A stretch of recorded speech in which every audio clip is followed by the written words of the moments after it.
एक दिवस तरुणाईच्या उत्सुकतेने प्रेरित होऊन कुंतीने मंत्राची शक्ती चाचणी करण्याचे ठरवले. तिने आकाशात उदयत असलेल्या सूर्यदेवाचा साक्षात्कार केला. अचानक आकाश ढगांनी ढवळून निघाले आणि त्यांच्या सावलीत सूर्यदेव सुंदर राजकन्या कुंती समोर आले. ते तिच्यासमोर उभे राहिले. त्यांच्या नजरेत तीव्र प्रशंसा होती. तिच्या दैवी पाहुण्याच्या भव्य दर्शनाने अभिभूत झालेल्या कुंतीने विचारले, हे देवता, तुम्ही कोण आहात? प्रिय कन्या, मी सूर्य आहे. मी तुमच्या मंत्राचे उत्तर देण्यासाठी आणि तुम्हाला एक पुत्र देण्यासाठी इथे आलो आहे.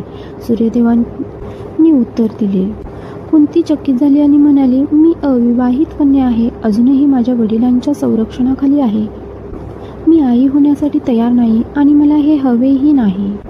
मी फक्त ऋषी दुर्वासांनी दिलेल्या वरदानाची शक्ती चाचणी करण्याची इच्छा केली होती. कृपया माझ्या बालिश चुकीची क्षमा करा आणि परत जा.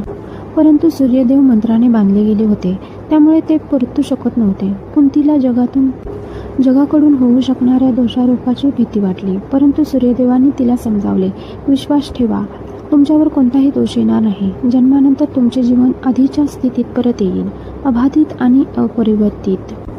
आणि अशा प्रकारे सूर्यदेवाच्या कृपेने जे संपूर्ण जगाला प्रकाश आणि जीवन देतात. कुंतीने गर्भ धारण केला.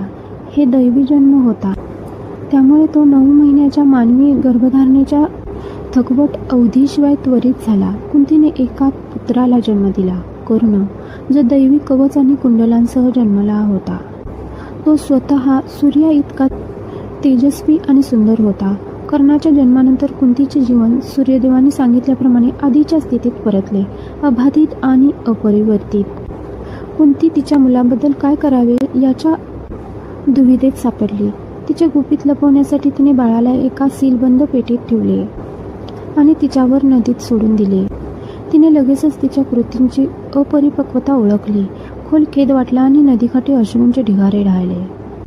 नशिबाच्या वळणाने एका निसंतान रथचालकाला तरंगती पेटी सापडली. आश्चर्य आणि आनंदाने भरून त्याने आत एक अत्यंत सुंदर बाळ सापडले. त्याने बाळाला घरी आणले आणि त्याच्या पत्नीने बाळावर खूप प्रेम उधळले.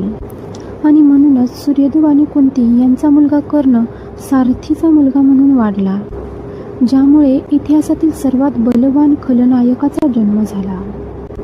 Thanks for watching. 6वा अध्याय ऐकण्यासाठी चॅनलला सबस्क्राईब करा.